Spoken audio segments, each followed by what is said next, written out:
Baraya Kita.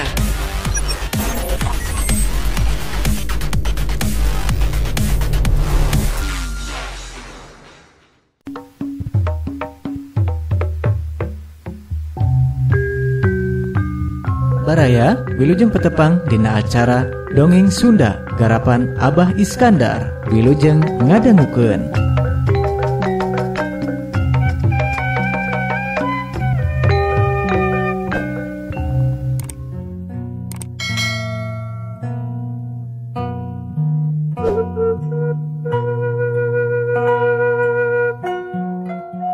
Assalamualaikum warahmatullahi wabarakatuh. Haturan baraya wilujeng petepang dangu deui sareng dongeng simkuring.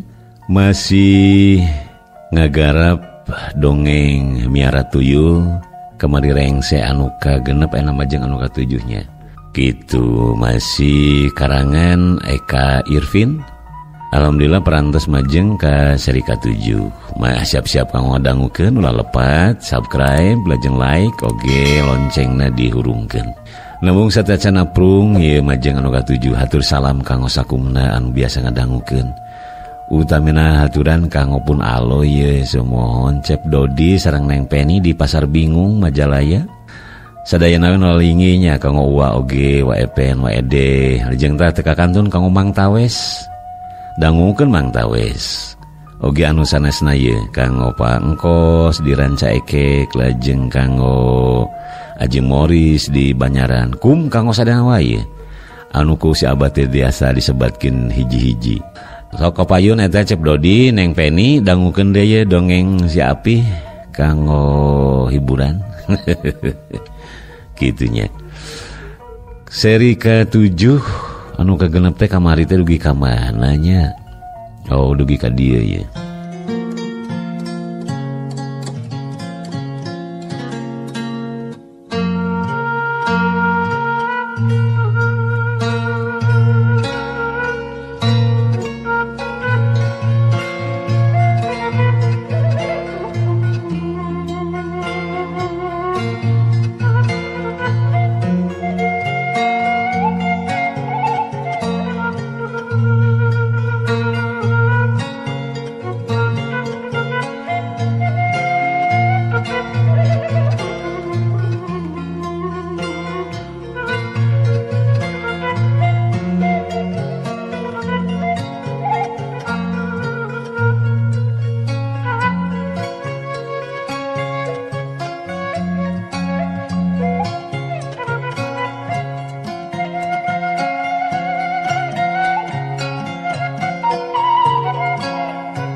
Nulalajo bungah deui sabab ningali Ki Emul anu geus pulih kaayanana kawas mimiti deui. Malah kadenge aya nu keprok sagala bari ngahuit ngan teu we ditarohan mah. Tuyul anu papungu-pungu teh hut-het tuluy narajang ka Ki Emul. Leungeun tuyul anu pangluhurna tatan-tatan rek nonyok ngan orok aya Ki Emul geus siap nampananana panarajang ti si tuyul. Kerawak leungeun tuyul ditewak ku sabelah leungeun. Leungeun anu sabelah deui nu keur nyekel cameti teh dipake nyepretan tuyul anu panghandapna. Cepret, cepret, cepet. Bitis tuyul dicepretan. Atuh puguh we. Keur mah berat alatan keur mungu, kari-kari bitisna dicepretan. Eta tuyul ngarumpuyuk bari ceurik ngusapan bitisna.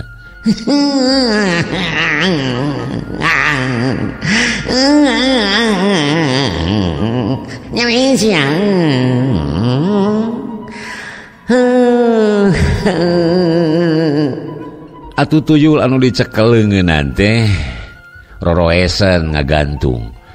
Ku Ki Emul tuluy dibalangkeun ngan hanyaka ngalayangna teh kanu lalajo. Atuh puguh we balukarna nu katabrak ku tuyul teh terus ngajarungkel. Borolo anu keur lalajo teh rebah malah aya anu maclang ti gujubar ka balong sagala. Balonur euy mundur. Ceuk Komar nita sangkan anu lalajo teh malunur atawa neangan tempat anu aman. Mitra kaum dangu nu goib tinggal saurang anu pangbadagna lantaran anu sejenna mah keur careurik kokosodan ciga budak anu teu diturutkeun ka hayangna. Hei siapa ngusaha siapa kudu jeung dewek jogolna. Cik eta mangkeluk bari geuwat nyebrut narajang Ki Emu. Ki Emu rikat mainna ngagiwar luncat ka gigir nyingkahan panarajang lawana. Solontot eta makhluk teh teu bebeunangan seranganana. Eta makhluk malikan deui ngajega sakedeung. Leungeunna sidakep tuluy katingali bibirna kunyam-kunyem. Jangelek eta makhluk robah jirim jadi hiji makhluk anu jangkung badag sarua jeung Ki Emu. Caci ayeuna mah sapantar. Hare kumaha sia aki-aki peot. Cek eta makhluk cacarita. Mitra Ki Emu reuwas lain dikira panyangka manehna mah eta makhluk teh moal ngagedean. Timbul rasa kagimir dina hatena sabab tadi keur wujudna leutik oge tanagana mah sarua jeung manehna. Tapi sanajan sakumaha gimirna oge era ari kudu ngejat mah. Hayu sia moal burung dilayanan rek mana oge. Kitu ceuk Ki Emu nyaritana. Mitra Ki Emu narajang luncat bari ngababukeun sameti kana awakna eta makhluk nu diarah ngageser saeutik. Hiu! Kadenge sorat sameti ngahakan angin. Ki Emu gancang nyusul tepus. Ngababukeun deui cametina. Hiu! Cameti disabetkeun kana palebah cangkeng lawana. Ngan orokaya cameti ditewak tuluy dibedol. Ki Emu papareket ngayonan tanaga lawana anu tetela geuning rongkah kacida. Ki Emu jeung lawana pabedol-bedol kawas anu marebutkeun cameti. Ngan ku sabab tenaga lawana leuwih rosa, antukna Ki Emu nyolontod ke bedol nya kaligus. Jekuk! Harigu Ki Emu dipapag ku peureup lawana. Cerit Ki Emu ngajerit. Aduh!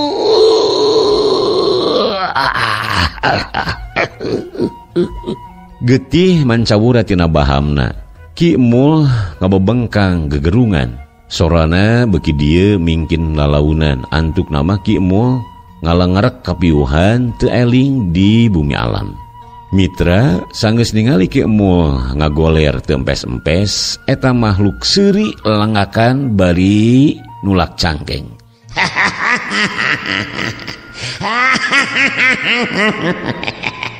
Ari sugante linung ilmu katalar pangabisa si Aceh aki-aki peot. Can ngesa-ngesak acan sia geus kapaehan. Duku dana haun sia. Kitu ceuk eta makhluk nyaritana. Mitra kaum dangu. Dina sagedet netra makhluk anu jangkung badag teh robah jirim deui jadi leutik. Geus kitu mah manehna ngajak balik ka wadia baladna anu keur ceuri kokosodan. Mangeus. Mangeus area teh. Tuh sang membengkang aki-aki peotna oge. Hayu urang balik dah. Balik. Kitu ceuk pamimpin eta tuyul. Mitra kaum dangu gelebug angin rada tarik datang dumadakan. Tuyul sapara kanca tuluy ngaleungit bareng jeung lelerna angin. Kaayaan simpe nulalajo ukur tingkar cewis. Maranehna teu nyarahun yen silumanana mah geus ingkah ti eta patempatan. Kang, moal kitu katutuluyan mah Ki Emu teh. Somad nanya ka Komar. Duh kanya eta geuning teu kecet-kecet. Ceuk Komar nemalan bari mireungeuh ti kajauhan. Atuh, adeuna mah urang sampeurkeun we. Sugan katulungan keneh. Da kawasna mah geus eueuh ari silumanana mah Kang. Somad ngajak ka Komar. Komar ungeuk tuluy nguniang hudang, daregdeg Komar jeung Somad nyampeurkeun ka Ki Emu nu ngajurah roh. Katayap Komar ngadeuketan lalaunan, leumpangna ati-ati salian ti ngajaga bisi siluman nu diangkir ku Ki Emu aya keneh, oge sangkan teu nincak ruhak jeung beling piring nu pabalatak. Komar cingogo gigireun Ki Emu, ragamang kana pigeulang leungeunna. Di teang aya keneh keketegna. Aya keneh mad. Hayu urang gotong pindahkeun ka imah Pak RT. Komar nitah ka Somad. Punten kasadayana cobi nyuhunkeun bantosan ku margi Ki Emu bade dicanak ka bumina Pak RT. Mangga bantosan ngagotong. Somad menta tulung kanu aya di dinya. Rog jalma nyalamperkeun tuluy mantuan Komar ngagotong Ki Emul. Geus kitu mah dibawa ka imahna Pak RT. Tekung silila Komar geus nepi ka imah Pak RT. Ki Emul digolerkeun dina bangku. Pak RT gesat-gesut nyokot cai kana baskom tuluy nitah anakna anu awewe sangkan nyokot minyak seungit ti kamarna. Teu lila anakna Pak RT geus balik deui bari mawa anuk leutik jeung minyak seungit tuluy diasongkeun ka bapana. Komar mukaan kancing baju Ki Emul katingali dada Ki Emul semu geuneuk. Tayohna mah pangaruh tina teungeulan makhluk gaib tadi. Cik kadiekeun minyak seungitna Pak RT. Komar nanyakeun minyak seungit. Sor minyak jeung anuk leutik diasongkeun ka Komar. Ku Komar dada Ki Emul dilapan. Sanggeus bersih gap kana anuk tuluy diancolomkeun kana baskom. Anuk dipeureut tuluy dikompreskeun kana dada Ki Emul. Gap kana minyak seungit terus diameukeun kana irung Ki Emul. Kulisi Ki Emul ngulisik nyah beunta. Tobas! Cik Ki Emul tuluy nyekel dadana. Geuning tobas. Somad ngaharewas ka Komar. Jadian deui tobas. Ki Emul nyarita tuluy cengkat maksudna rek diuk ngan ku Komar dicekelan. Golerkeun heula Ki ulah wakamotah. Komar nyekel tak-tak Ki Emul. Hampura jang Komar. Kawasna mangan sasamad dieu agi bisa ngabantuan teh. Da kumaha geuning pangarti aki aya di sana pun eta makhluk. Ki Emul nyaritana bae ngargung nahan ka nyeri. Nyaki saya nama ulah dipaksakeun. Kung margi pibahayaeun ka akina.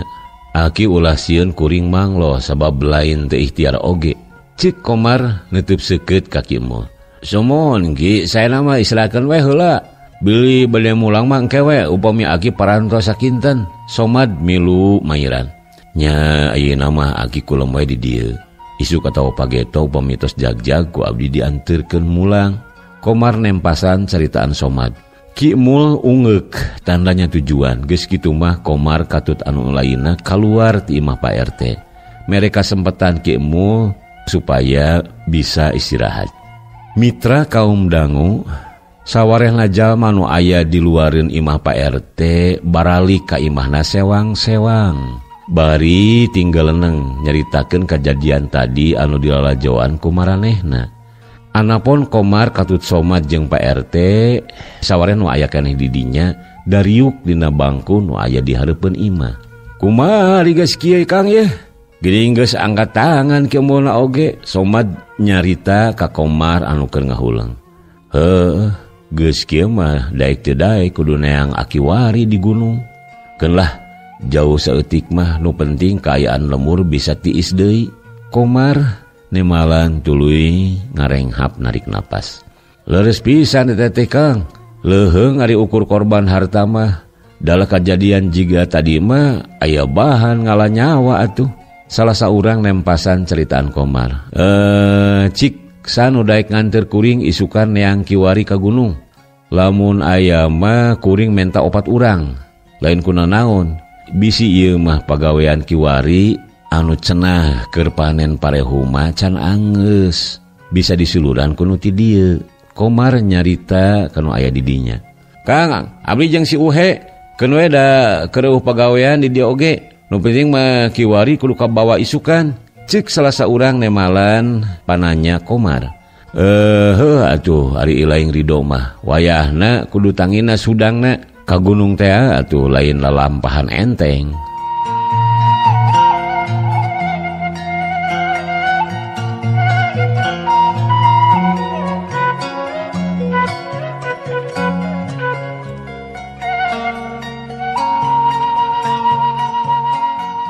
Mitra kaum dangu wanci haneut moyan iman keur muatkeun cau kana kolbak meunang nyewa. Poe ieu manehna rek ngirim cau ka dayeuh. Sanggeus beres dipuatkeun tuluy ditutup ku terpal. Iman amitan ka nyiina. Nyi, akang ini teu nya. kade mi HP bisa aya anu menta duit jang cau atawa anu sejenna mah bere we. Iman nyarita ka Ina.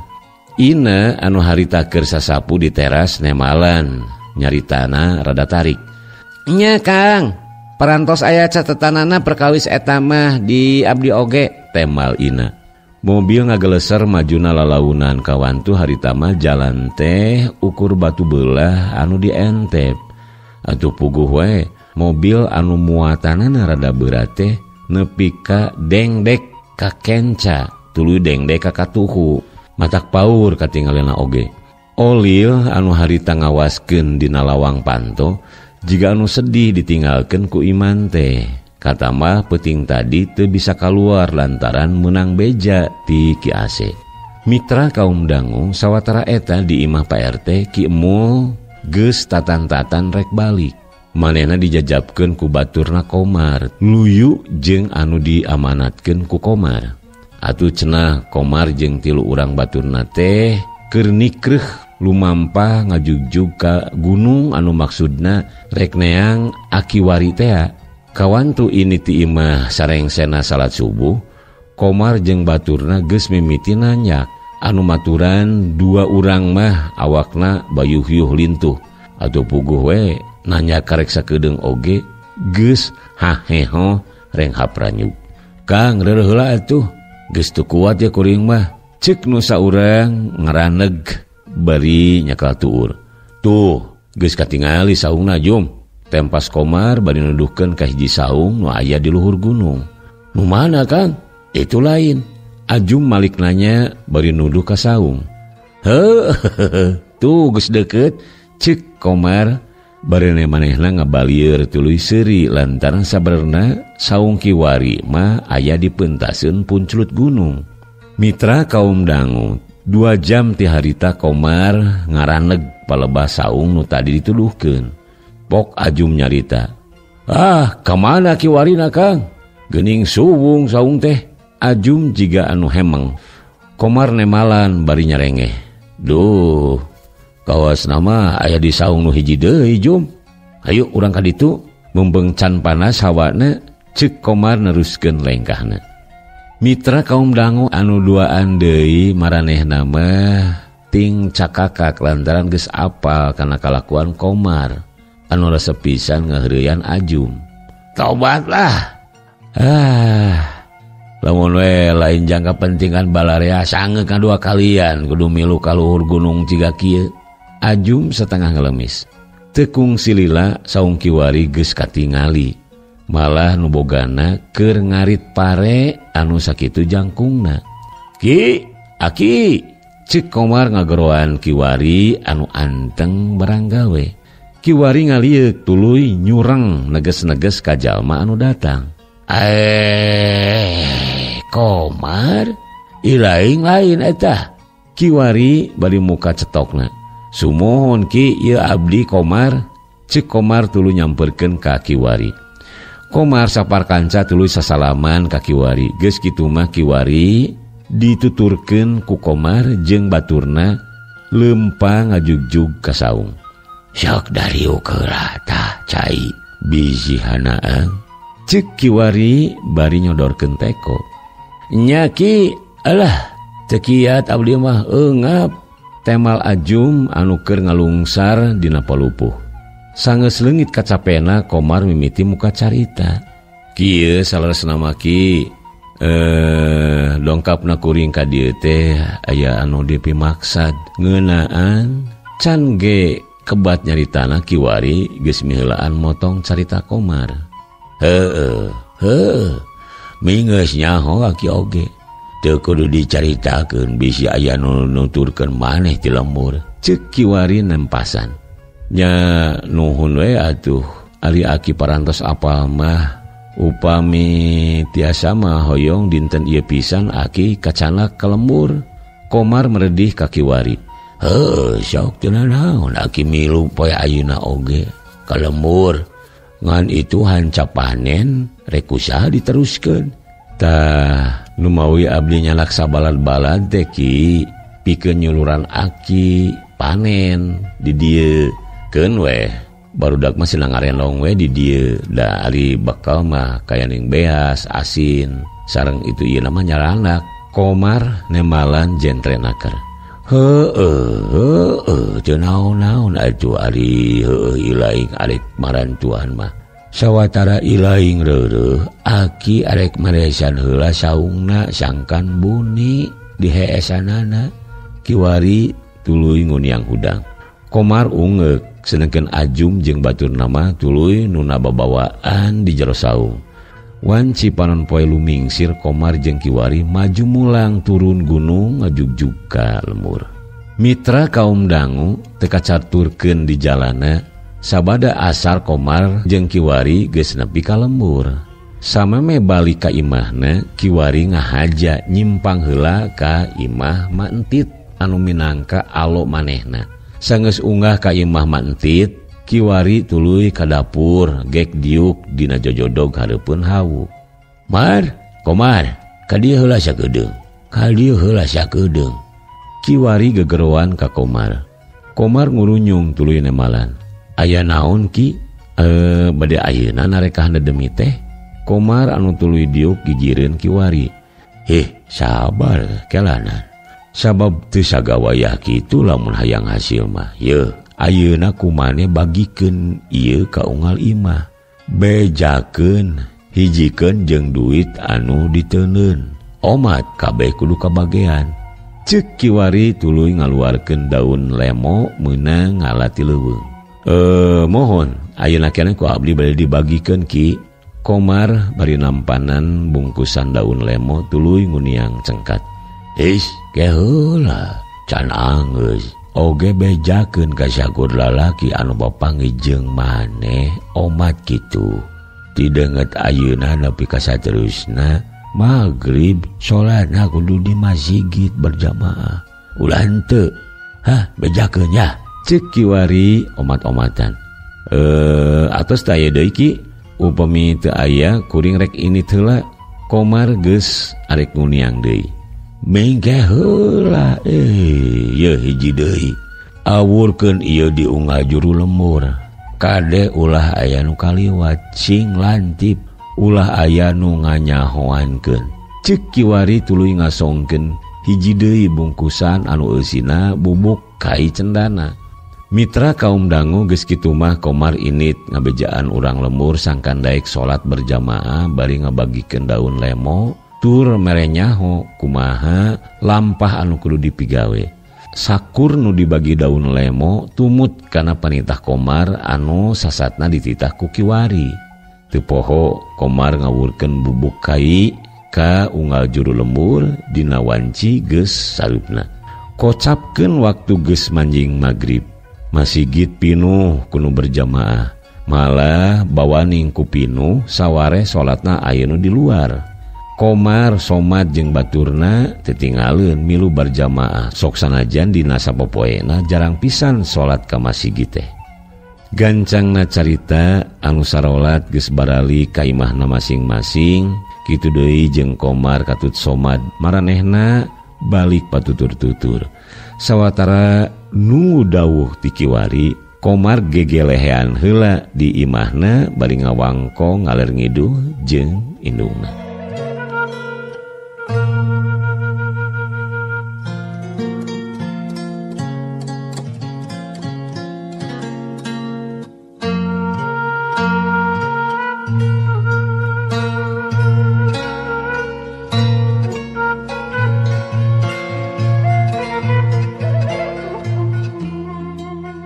Mitra kaum dangu cag heula ngeunaan Komar jeung Kiwari anu keur badami apik sawala asak ngeunaan ngungkulan eta tuyul.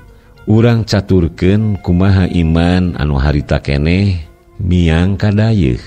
Iman anu harita aya keneh di dayeuh lantaran bos anu biasana meuli cau ti manehna teh suwung taya di imah.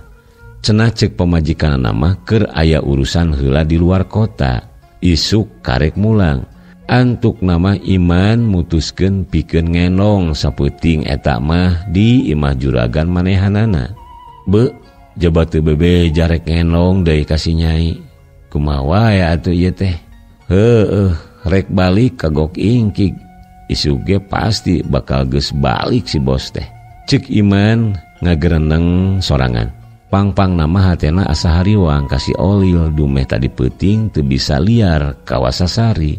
Timbul katugenna hate pikeun Iman anu can pernah kaalaman ku manehna salila boga si Olil. Mitra kaum dangu cag heula ngeunaan Iman urang caturkeun deui kayaan di lembur. Kiwari jeung Komar katut anu lainna keur badami ngabagi tugas sewang-sewangan. Komar menang pancen pikeun ngawaskeun di sisi lembur. Somad jeung baturna kebagian tugas cicing di pos ronda.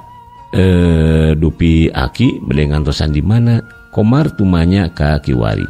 Teu kudu nyaho maneh mah Komar. Da geus waktuna ge bakal nyaho. Nam geuda arinit ka ditu. Ceuk Kiwari sanggeus ngabagi tugas katut mere minyak anu digunakeun pikeun ningali alam gaib. Wanci geus meujeuhna disebut tengah peuting. Komar ngalengut ngadaguan bisi aya nu liar peuting harita. Nyawe palebah tempat ngawurkeun bubuk kai tadi katingali aya nu ngabarasat. Komar cengkat tuluy ngahurungkeun senter disorot-sorotkeun ka pos ronda. Ti ditu nama mere kode sangka nu aya di pos ronda sayaga sabab aya anu asup ka lemur. Caturkeun anu tadi ngabarasa teh Olil. Manehna liar deui pikeun neangan mangsa. Sabab lamun eueuh panyarek ti dudunganana Olil mah sok hideng sorangan tara kungsi dititah lamun liar teh. Maklum atuh tuyul ieu mah kaitung tuyul nu mahal pikeun zaman harita mah. Mitra koreleng Olil ngulincer tuluy asup ka hiji imah. Irungna ungas-ingus ngangseuan sugan aya bau-bau duit. Belengeh seuri sabab katingali aya duit dina lomari anu lobana ampir sagepok. Dag-dag Olil muru kana lomari. Ragamang leungeunna kana duit. Ngan orokaya nalika duit rek didudut salamar, duit teh ngadadak leueur. Jiga meunang ngabaluran minyak. Olil ngadudut sakali deui ngan weleh tibatan beunang mah leungeun maehna jadi karasa panas. Sajongjongan mah Olil ngahuleng sabab teu biasa duit teh hese rek dicabutna. Olil ngarasa aral antuk nama maehna ninggalkeun imah eta bari dina kayaan keheul. Jano teh sia leueur. Kunaon ieu maka jeung leueur sia teh. Ciga nu ka banjur minyak deuleun. Oli tepegat pangharepan, maehna ngajeleng deui ka imah anu sejena. Hanya ka kejadian sarupa tadi teh kaalaman deui ku dirina. Kitu jeung kitu anu tumibak ka Olil. Peuting harita mah manehna diparengkeun teu bebeunangan duit salamar-lamar acan. Ngan sanajan kitu anger we hanaang mah karasa. Maehna ceceplak tuluy lumpat muru ka imah Adim anu pamajikanana anyar ngajuru teh. Olil ngawaskeun ti kajauhan. Sanggeus ngarasa aman tina bahaya anu sawaktu-waktu ngadodoho dirina, Olil ngatayep asup ka jero imah liwatna kana jandela anu pernahna teu jauh tinu keur nyana.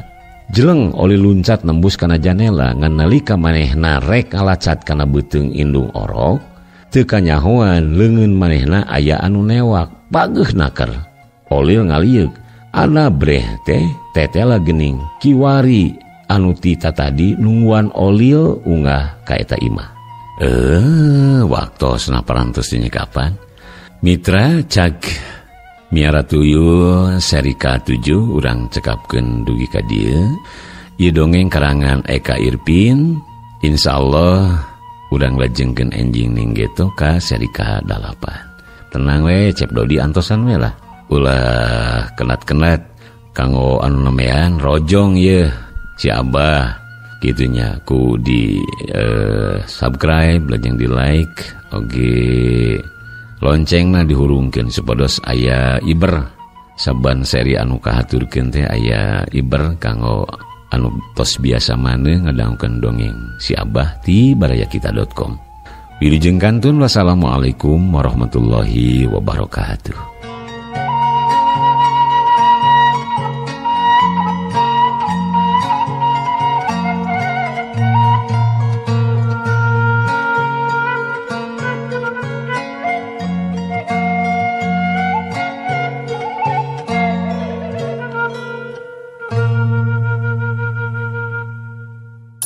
Baraya Kita, berita positif dan inspiratif, serta info wisata, bisnis, kesehatan, dan pendidikan. Barayakita.com